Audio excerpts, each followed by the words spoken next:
Morning everyone. Good morning. नाश्ता झाला सर्वांचा? नाही झाला? ठीक आहे. जर आपलं जे काही आपलं 12 दिवसाचं प्रशिक्षण आहे त्यापैकी डे 5 आणि डे 6 चा रिव्ह्यू आमचा ग्रुप इथे त्याच्यामुळे देणार आहे. तर जो आपला डे 5 आहे त्याची सुरुवात खूप छान सुंदर अशा सेशनने झाली. जे योगेश यादव तर्टे सर होते त्यांनी आपल्याला आर्ट ऑफ लिसनिंग यावर एक सुंदर सेशन दिलं. तर त्याबद्दल थोडक्यात सांगायचं झालं तर art of listening is our part of life. ठीक आहे. त्यानंतर सरांनी सेकंड सेशन मध्ये आपल्याला व्हॅल्यूज इन ऍडमिनिस्ट्रेशन याबद्दल गायडन्स केलं. जे काही आपण प्रशासनामध्ये काम करणार आहे त्यामध्ये आपण काय केलं पाहिजे किंवा काय नाही केलं पाहिजे याबद्दल त्यांनी आपल्याला सखोल असं मार्गदर्शन केलं. त्यानंतर डे 5 च्या लंच नंतर आपल्याला आपल्याच डिपार्टमेंटचे अधिकारी व्यवसाय शिक्षण प्रशिक्षण प्रादेशिक कार्यालय नाशिक येथील S.A. राठोड साहेब यांनी CTS ही जी काही स्कीम आहे त्याबद्दल मार्गदर्शन केलं. CTS म्हणजे क्राफ्टमन ट्रेनिंग स्कीम, ज्याच्यासाठी आपण नियुक्त झालो आहोत. ठीक आहे. त्यानंतर सरांनीच आपल्याला इन्स्पेक्शन याबद्दल मार्गदर्शन केलं. म्हणजे जे काही आपण संस्थेमध्ये काम करतो त्याचं वेळोवेळी इन्स्पेक्शन केलं जातं, तर त्यावेळी आपण काय तयारी केली पाहिजे याबद्दल त्यांनी आपल्याला गायडन्स केलं. त्यानंतर डे 6 मध्ये आपला सर्वांचाच आवडता दिवस असं म्हणायला हरकत नाही. तर त्यासाठी मी प्रबोधिनीचे आधी आभार मानते की त्यांनी आपल्यासाठी खूप सुंदर आणि सुनियोजित पद्धतीने अभ्यास दौऱ्याचं आयोजन केलं होतं. आणि त्यामागचा उद्देश हा होता की आपण वेगवेगळ्या संस्थेतून आलोय तर आपली सगळ्यांचं एक छान बॉन्डिंग तयार व्हायला पाहिजे. त्याचबरोबर हे जे काही 12 दिवसाचं प्रशिक्षण होतं त्यामध्ये एक रिफ्रेशमेंट म्हणून हे नक्कीच ठरेल. तर पूर्ण जे काही डे 5 आणि डे 6 बद्दल डिटेलमध्ये रिव्ह्यू पूर्ण आमचे सहकारी देतील. Thank you madam. तर दिवसाची सुरुवात ही फर्स्ट सेशनचा मी रिव्ह्यू देतो. म्हणजे फर्स्ट सेशन मध्ये काय झालं होतं, तर पहिल्या सेशनचा विषय होता द आर्ट ऑफ लिसनिंग, ज्याला आपण काय म्हणतो श्रवण कौशल्य किंवा ऐकण्याची कला. विषय साधा सरळ सोपा वाटतो पण सरांनी अतिशय बारकाईने आपल्याला एक्सप्लेन करून सांगितलं होता. सरांचं इंट्रोडक्शन द्यायचं झालं तर सरांचं नाव यादव तर्टे पाटील असून ते आपल्या यशदामध्ये तज्ञ प्रशिक्षक म्हणजेच मास्टर ट्रेनर म्हणून कार्यरत आहेत. तसंच प्रबोधिनी व वन प्रशिक्षण संस्थेमध्ये ऍज अ प्रशिक्षक ते वर्क करत आहेत. आणि महत्वाची गोष्ट म्हणजे त्यांना जे काही वाईल्ड लाईफ असेल, जे काही झाडं लावायची इको फ्रेंडली जे काही नेचर आहे असं त्यांचं होतं.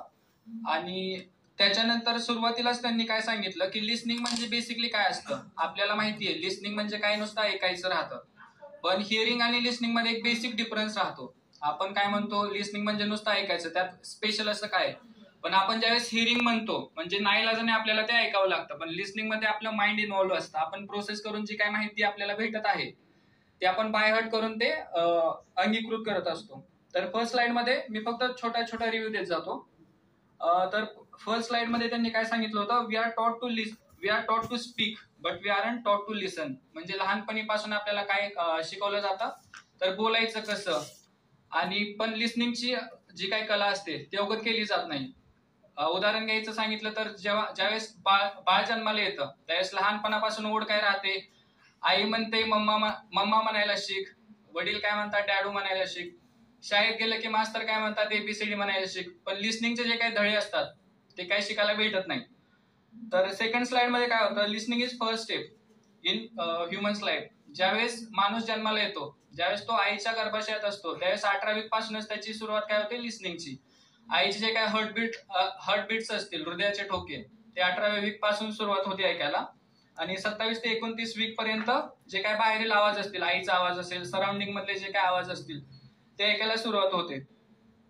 हे झालं फर्स्ट 2-3 स्लाइड बद्दल. त्याच्यानंतर पुढे जाऊन त्यांनी एक्सप्लेन करायला सुरुवात केली लिसनिंग का महत्वाचे आहे आपल्या प्रोफेशन मध्ये. तर एक ब्रूस ली नावाचे एक ऍक्टर आहेत जे की रेसलर आहेत, माहिती असेल तुम्हाला. त्यांचा एक कोट आहे, हा मार्शल आर्ट मध्ये आहेत एक्सपर्ट. त्यांचा एक कोट आहे, the most dangerous person in the world is one who listens, observes and speaks. म्हणजे एका रूम मध्ये जर 3 व्यक्ती बसले असतील, एक आपण काय म्हणतो जे बोलत नाही ते इंट्रोवर्ट राहतात, पण त्याच्याकडे जी काही कला असते ऑब्झर्व करण्याची, लिसन करण्याची, तर त्याच्यामध्ये काय राहतं, तो एक डेंजरस असा व्यक्ती ठरू शकतो. फास्ट घ्यायचं का? हा, हे 3-4 मुद्दे झाले. त्याच्यानंतर त्यांनी मुद्दे काय कव्हर केले की कोणकोणते असे मुद्दे आहेत जे लिसनिंगवर अफेक्ट करतात. कंपॅरिझन असेल, एक्सपेक्टेशन असेल, इगो असेल, जे काही पास्ट आणि फ्युचरचा स्ट्रेस असेल तर हे मुद्दे कारणीभूत ठरतात.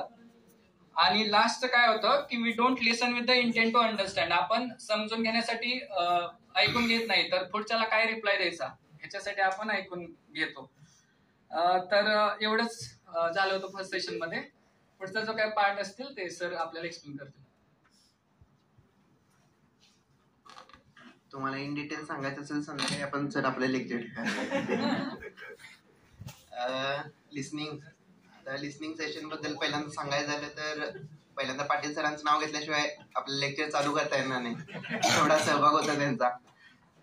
लिसनिंग म्हणजे काय, इथून आपली सुरुवात होती. तर लिसनिंग म्हणजे समोरच्या व्यक्तीचं लक्षपूर्वक बोलणं आपल्याला ऐकून घ्यायचं आहे. आता काही लोक आपले बाकीची काहीतरी कामं करत असतील, जसं मोबाईल शूटिंग चालू आहे, माझं लक्ष काय, मग काय बोलणं चालू आहे याच्याकडे लक्ष नाही आहे, अशा पद्धतीनं लिसनिंग नाही चालणार. तर लक्ष देऊन ऐकायचं आहे. मग हे का, तर आपल्याकडे वेगवेगळ्या प्रकारचे लिसनर आहेत. सिलेक्टिव्ह लिसनर म्हणजे काही महत्वाची माहितीच आपल्याला इंटरेस्ट ज्याच्यामध्ये असेल तेच फक्त आपल्याला घ्यायचं आहे. काही इनएक्टिव्ह असतात, काही खूप गडबडीत असतात, काही ऑलरेडी घाबरलेले असतात, त्यांना समोरचा काय म्हणतो याच्याकडे काही लक्षच नसते. काही थॉटफुल असतात, म्हणजे त्यांच्या डोक्यात काहीतरी स्वतःचेच विचार चालू असतात. काही अनएज्युकेटेड, ज्यांच्या पुढ्यात किती डोकं आपटलं तरी आपण त्यांचं लक्षच नसते, अशा पद्धतीने. आणि काही ऍक्टिव्ह असतात जे तुमच्यासारखे, ज्यांचं असतं लक्ष. तर हे लिसनिंग कशासाठी महत्वाचं आहे, तर कम्युनिकेशनसाठी, आपल्या रिलेशनशिपसाठी, आपला सेल्फ कॉन्फिडन्स वाढवण्यासाठी, आपल्या करिअर डेव्हलपमेंटसाठी, quality of life, happiness, aliveness. आणि आपण सगळ्यात महत्वाचं म्हणजे आपण गव्हर्नमेंटमध्ये काम करतोय तर आपलं ऍडमिनिस्ट्रेशन आणि आपला गव्हर्नन्स चांगला असावा, याच्यासाठी आपलं हे लिसनिंग महत्वाचं आहे. जनरली हे लिसनिंग आपल्याला कुठं महत्वाचं पडतंय, तर आपल्या फॅमिलीमध्ये पडतंय, आपल्या ऑफिसमध्ये, आपल्या फ्रेंड्समध्ये, आणि स्ट्रेंजर्स. म्हणजे जसं सरांनी उदाहरण दिलं, ती कोणतरी मुलगी रात्री 2 वाजेपर्यंत त्यांच्या बरोबर बोलत होती, जी अनोळखी होती. तर तशा पद्धतीनं आपल्याला लिसनिंग महत्वाचं ठरतं. धन्यवाद. पुढचा पॉईंट आहे प्रिन्सिपल ऑफ इफेक्टिव्ह ट्रेनिंग. तर त्याच्यामध्ये 10 पॉईंट दिलेले आहे. तर पहिला पॉईंट जो आहे द स्टॉप टॉकिंग, म्हणजे बोलणं थांबवा आणि त्यांचं पूर्ण ऐका. सेकंड पॉईंट आहे prepare your self to listen, म्हणजे निवांत शांत चित्ताने ऐका, म्हणजे जस्ट रिलॅक्स. तिसरा पॉईंट आहे पुट द स्पीकर एज, म्हणजे समोरच्याला कम्फर्टेबल वाटलं पाहिजे बोलताना तसं. 4 नंबरचा पॉईंट आहे रिमूव्ह डिस्ट्रॅक्शन, म्हणजे बोलताना त्याला व्यत्यय यायला नको, हा एक पॉईंट झाला. 5वा पॉईंट आपण म्हणू शकतो understand the other persons point of view, म्हणजे त्याचं म्हणणं काय आहे, त्याचा पॉईंट ऑफ काय आहे किंवा त्याचा उद्देश काय आहे हे त्या पॉईंटवरून कळतं. नंतर आहे बी पेशंट, म्हणजे त्याचं रटाळवाणं वाटलं नाही पाहिजे बोलणाऱ्याचं, तर ते त्याला कळालं नको म्हणून. 7वा पॉईंट आहे अवॉइड पर्सनल प्रिज्युडाइस, म्हणजे बोलणाऱ्याचं प्रेडिक्शन अगोदरच करून घ्यायचं नाही, हा एक पॉईंट आहे त्याच्यामध्ये. नंतर आहे लिसन टू द टोन, म्हणजे त्याला काय बोलायचं आहे ते समजून घ्यायला पाहिजे. नंतरचा पॉईंट आहे listen for ideas not just words, म्हणजे फक्त त्याचे शब्द ऐकू नका, की त्याचा गाभा काय आहे तो समजून घ्यायला पाहिजे. आणि लास्टला आहे wait and watch for non verbal communication, म्हणजे बोलणाऱ्यांना बोलणं थांबवलं तर याचा अर्थ असा नाही की त्याचं सगळं बोलणं झालं म्हणून, म्हणजे त्याचे हावभाव किंवा त्याच्या एक्सप्रेशन, चेहऱ्याच्या एक्सप्रेशनवरून पण आपण ते समजून घ्यायला पाहिजे. आणि पुढचे इफेक्टिव्ह जे लिसनिंग आहे त्याचे ज्या 3 स्टेप दिलेले आहे, तर पहिली जी काय आहे ना ती आहे रिसिव्हिंग, म्हणजे जसं असतं तसं ऐकून घ्यायचं, म्हणजे स्वतःचा अर्थ लावायचा नाही त्याच्यामध्ये. नंबर 2 आहे अंडरस्टँडिंग, अंडरस्टँडिंग म्हणजे तसंच्या तसं समजून घ्यायला पाहिजे. आणि लास्टला आहे रिस्पॉन्डिंग, म्हणजे त्यानुसार आपल्याला ती काय प्रतिक्रिया द्यायची ती आहे रिस्पॉन्डिंग. तर या आर्ट ऑफ लिसनिंग मध्ये फक्त आपण एकच समोरच्याला गिफ्ट देऊ शकतो की ते म्हणजे फक्त लिसनिंग. म्हणजे त्यामध्ये त्यांनी शेवटी बोलले की speak less and listen mower. तर बी अ लिसनर, या आर्ट ऑफ लिसनिंग मध्ये लास्टला मी हेच म्हणू शकतो की लिसनर व्हा, कमी बोला जास्त ऐका. थँक्यू.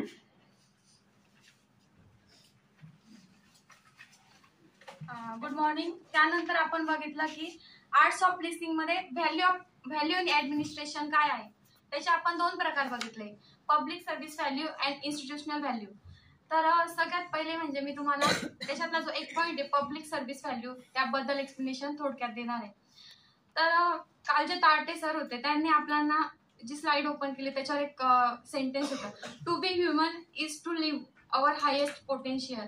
म्हणजे माणसाने त्याच्या सर्वोच्च क्षमतेने जगलं पाहिजे आणि माणूस जो सर्वोच्च क्षमतेने जगतो तो त्याचा अधिकार जी त्याची पोस्ट आहे त्याच्यानुसार जगतो. तर आपल्याला ही जी गव्हर्नमेंटमध्ये जी आपल्याला ही पोस्ट मिळाली आणि त्याचा आपण सर्वोच्च क्षमतेने कसा यूज करू शकतो, तर आपल्याकडे जे अधिकार आहे त्याचा फुल टू प्रूफ जनता म्हणजे आपली जनता म्हणजे आता आपल्याला स्टुडंट सोबत संबंध येतो, तर आपल्याला त्यांना जेवढं 100% देता येईल तेवढं आपण द्यायचं आहे आणि त्या थ्रू आपण ती सर्वोच्च बनवू शकतो. तर पब्लिक सर्व्हिस व्हॅल्यू म्हणजे सार्वजनिक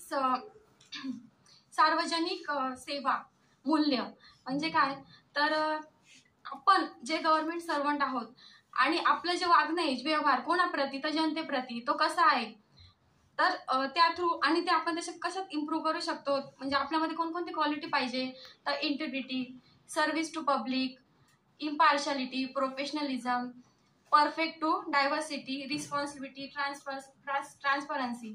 तर सगळ्यात पहिले म्हणजे काय, service to the public. Service to the public म्हणजे आपल्याला कशासाठी अपॉइंट केलं आहे आणि आपण लोकांना कोणत्या प्रकारची सेवा देतोय ते आपण 100% द्यायला पाहिजे, ज्या थ्रू त्यांचं जीवन सुधारेल. दुसरं आहे रिस्पेक्ट. म्हणजे मी एक्झाम्पल देऊन समजवते. सपोज एखादा माणूस आपल्याकडे आलाय आणि तो आपल्याला म्हणजे तो कोणत्या जातीचा आहे, कोणत्या धर्माचा आहे, कोणत्या लिंगाचा आहे त्याचा विचार न करता तो त्याचा हक्क म्हणून आपल्याकडे आलेला आहे की तो आपल्याला कोणती माहिती विचारतोय, तर आपल्याला फक्त त्याला मार्गदर्शन केलं पाहिजे आणि त्याचा आदर केला पाहिजे.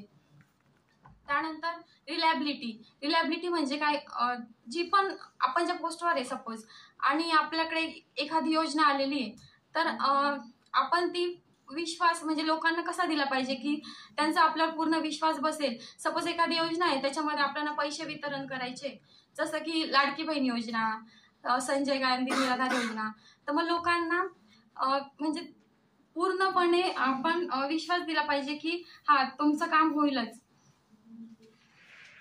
त्यानंतर हेल्पफुलनेस. आता हेल्पफुलनेस म्हणजे काय, आपण एखाद्या गव्हर्नमेंट ऑफिसमध्ये एखादा माणूस आला तर आपण लगेच सांगतोय आमचं काम नाही, तुम्ही बाजूला जाऊन बसा, ते सर आल्यावर ते करतील. तर तसं न करता एक पॉझिटिव्ह ॲटिट्यूड ठेवला पाहिजे आणि जे पण असेल कागदपत्र वगैरे त्यांची पूर्ण माहिती त्यांना दिली पाहिजे. त्यानंतर एक सोशल रिस्पॉन्सिबिलिटी म्हणून, आता आपल्याला जे लेक्चर द्यायला आले होते त्यांनी सांगितलं की HL कंपनी त्यांनी आपले जे ट्रेड आहे स्विंग टेक्नॉलॉजी किंवा जे ड्रेस मेकिंग, जेव्हा 1 वर्ष कंप्लीट झालं तेव्हा CSR रिस्पॉन्सिबिलिटी थ्रू HLनी त्या ट्रेडला शिलाई मशीन दिल्या. तर ती त्यांची काय होती, एक फंड होता तो सोशल रिस्पॉन्सिबिलिटी. तर त्यांनी जो जसा दिलाय तसं आपण पण आपल्याकडून काहीतरी देण्याचा प्रयत्न केला पाहिजे. म्हणजे आपण काय देऊ शकतो, तर मुलांना स्वच्छतेचं महत्त्व वगैरे समजावून सांगून, जसं आपण आपल्या इथे आता स्वच्छता पंधरवडा आपण राबवतोय, तर ते एक मूल्य आहे म्हणजे मुलांच्या अंगी आपण ते मूल्य रुजवतोय जेणेकरून ते जेव्हा कंपनीमध्ये कामाला जातील त्यांच्यामध्ये ते इनबिल्ड होईल आणि ते त्यांना पुढे यूज होईल. त्यानंतर ट्रान्सपरन्सी. जसे आपल्याला माहितीच्या अधिकारामध्ये ट्रान्सपरन्सी पाहिजे असते, आपल्याला आता सर्व अपडेट माहिती येते बरोबर की नाही ऑनलाईन, तर त्या माहिती अधिकाराचं ते कर्तव्य राहतं की त्यांनी ते 20 वर्षापूर्वीची माहिती असो की 2 मिनिटापूर्वीची असो त्यांनी त्याच्या कामामध्ये ती ट्रान्सपरन्सी ठेवली पाहिजे की आपलं हे काम आहे तर हे आपण केलंच पाहिजे. त्यानंतर प्रोफेशनलिझम. त्याच्यामध्ये सरांनी सांगितलं की आपली जी ITIची पोस्ट आहे सपोज ती म्हणजे असं होऊ नये पण ती सपोज हे झालं बंद पडलं आणि हे झालं आपल्याला डेप्युटेशनवर किंवा दुसऱ्या पोस्ट पदोन्नतीवर जावं लागलं तर आपल्याला ते कौशल्य आपल्या अंगी पाहिजे. व त्यामुळे कोणत्याही कामाला छोटं किंवा मोठं न समजता सर्व प्रकारचे कौशल्य आपण आत्मसात केले पाहिजेत. थँक्यू. पुढच्या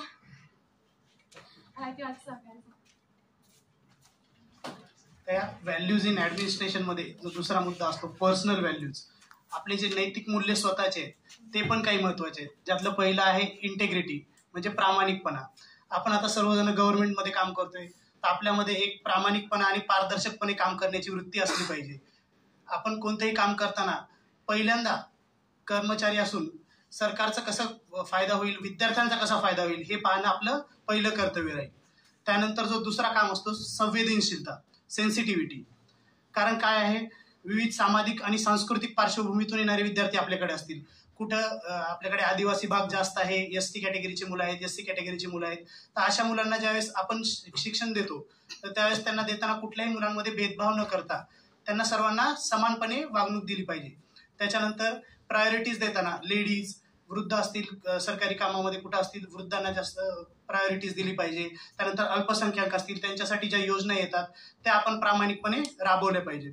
तिसरा मुद्दा येतो एक्सलन्सी, उत्कृष्टता.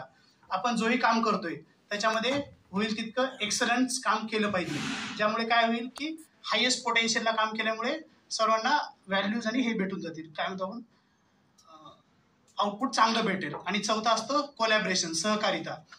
आपण जेही काम करतो ते सर्वांनी सहयोगाने एकमेकांच्या मदतीने केलं पाहिजे. ठीक आहे. कोणतीही योजना राबवताना एकत्र येऊन राबवणं गरजेचं आहे. हे जे दोन्ही मूल्य आहेत, पर्सनल व्हॅल्यूज आणि सोशल व्हॅल्यूज, हे मिळूनच काय करतील, कोणतीही सरकारी योजना प्रभावीपणे राबवण्याचं काम करतील. आणि जर ही मूल्य आपण आत्मसात केली तरच समाजातील विविध समस्यांचं निराकरण होऊ शकतं. ठीक आहे. पुढची जी माहिती आहे ती आपली बाबू सर सांगतो.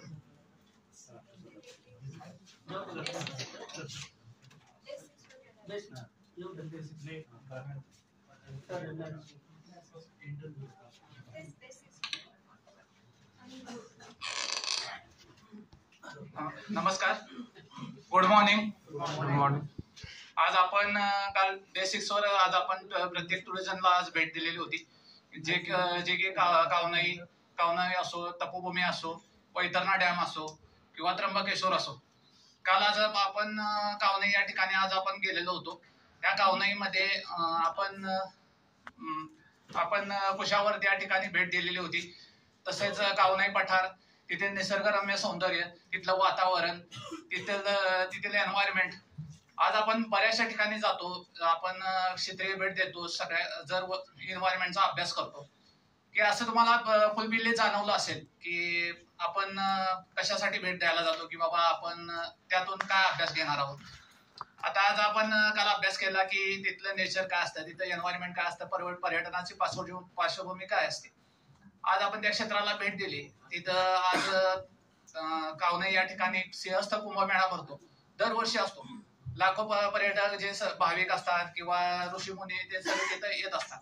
जे सिंहस्थ कुंभमेळ्याला तिथं जास्त म्हणजे त्यांची गर्दी होते. कारण तिथं जे महत्व आहे, जे आध्यात्मिक महत्व आहे, जे काय तिथं सांगितलेलं आहे, म्हणजे ते भक्ती मध्ये सांगितलेलं आहे किंवा एखाद्या ग्रंथामध्ये सांगितलं ते आपण शिकू शकतो, म्हणजे त्यात आपण घेऊ शकतो.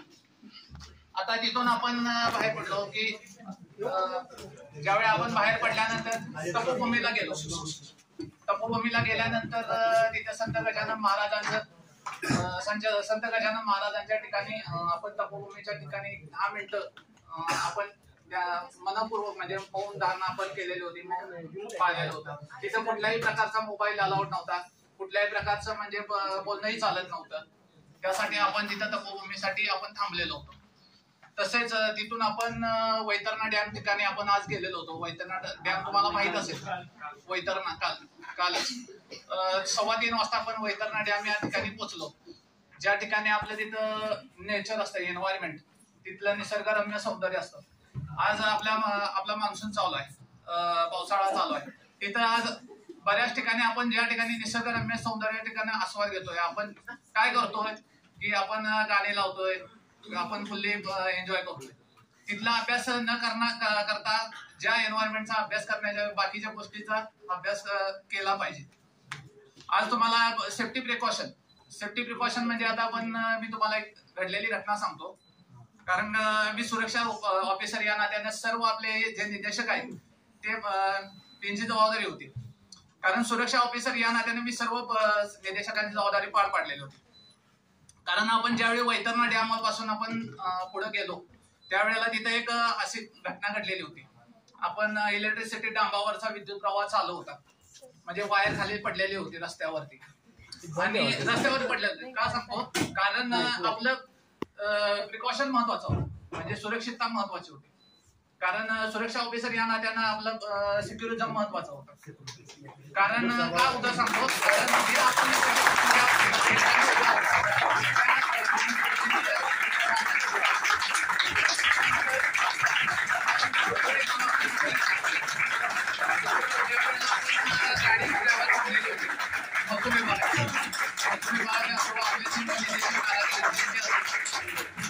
त्यावेळेला आमच्या वायर अडकलेली होती ट्रॅव्हलच्या ठिकाणी एक असे वायर म्हणजे त्या विद्युत प्रवाह चालू होता. त्यावेळी ड्रायव्हरला मी सूचना केलेली होती की सर तुम्ही म्हटलंय गाडी थांबवा, कारण आपल्या निर्देशकांचा जीव आपल्याला महत्वाचा आहे. कारण काय सांगतो, कारण आपली जबाबदारी असते. ड्रायव्हरला सूचना केलेली होती. का सूचना देते, कारण ह्यात हसण्याचा जोक नाही, कारण हसणं म्हणजे आपल्याला वाटत नाही. कारण आपण जर सुरक्षा ऑफिसर झालो असतो, आपल्या प्रत्येक चॅप्टरला पण आहे, प्रत्येक निर्देशकांना टॉपिक मध्ये आहे सेफ्टी प्रिकॉशन. सेफ्टी प्रिकॉशन म्हणजे आता तुम्ही प्रत्येक विद्यार्थ्यांना शिकवताय, ऑलरेडी सगळ्या तुम्हाला माहितीच असते. आणि आपण हसण्यासाठी गोष्ट कुठलीही घेत नाही. तुम्हाला जॉब वाटत असेल तर जॉब तुमच्या मनाला लागू पडतो, कारण त्यांना ते हेल्पफुली पण वाटत नाही. कारण बऱ्याचशा गोष्टी मी त्या ड्रायव्हरना पण सांगितल्या. ड्रायव्हरनं म्हटलं की असं वरती वायर अडकलेले आणि विद्युत प्रवाह चालू आहे आणि त्यासाठी आपण उपाययोजना केली पाहिजे. आणि मी त्यासाठी उतरलो. आमचे शेखर सर होते, जाधव सर होते, ट्रॅव्हल्सचे जे क्लिनर होते, आम्ही 4 जण खाली उतरून त्यावेळी तिथून आम्ही फार्म हाऊस मधून एक काठी आणली आणि त्या काठीमधून ते वायर हटवली आणि वायर बाजूला केल्यानंतर मग ते ट्रॅव्हल्स पूर्ण मार्गस्थ करून मग आम्ही म्हणजे आपली ही नियत असते. तो परमेश्वर असतो किंवा आपल्या हाती देत असतो, कारण परमेश्वराच्या हाती लिहिलेलं असते बाबा आपलं आपण काय करतोय काय नाही. नियत काय सांगून येत नाही. कधी कुणाचा वेळ असतोय, कधी कुणाचा नसतो. कारण मला एक वाक्य सांगायचं आहे. शेवटी काय सांगितलं का, जो होता है सब कुछ होता, जो होता है अच्छे के लिए होता. यासाठी पर्टिक्युलर आणि प्रिकॉशन खूप महत्वाचं आहे.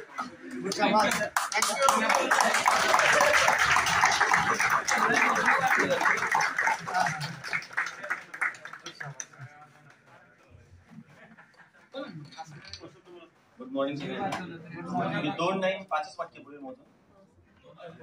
बघा, कालची जी घटना घडली ना, म्हणजे घडली नाही त्याबद्दल सरांनी खरंच आपल्या सगळ्यांची जीवितहानी वाचवलेली आहे. आपण थोडंसं याला कॅज्युअली घेतो, लाईटली घेतो, परंतु मी स्वतः एसटी महामंडळमध्ये सहाय्यक कार्यशाळा अधीक्षक म्हणून काम करत होतो.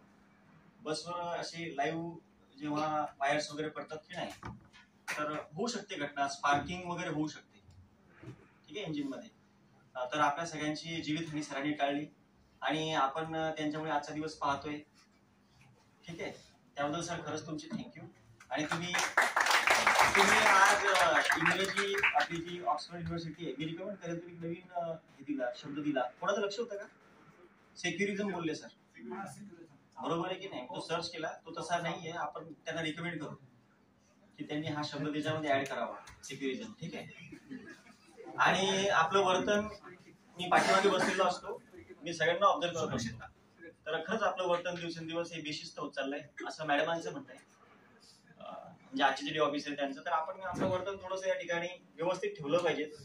आणि आपली नैतिक जबाबदारी पण आहे, कारण आपण शेवटी टीचर आहोत, बरोबर ना सर, खट्टाळे सर? तर त्यांच्या ज्या सूचना आहेत त्या पण पालन करायच्या आणि मॅडमांनी आपल्याकडनं शिस्तीची अपेक्षा केली ती पण आपण सगळे पालन करू अशी मी मॅडमांना ग्वाही देतो.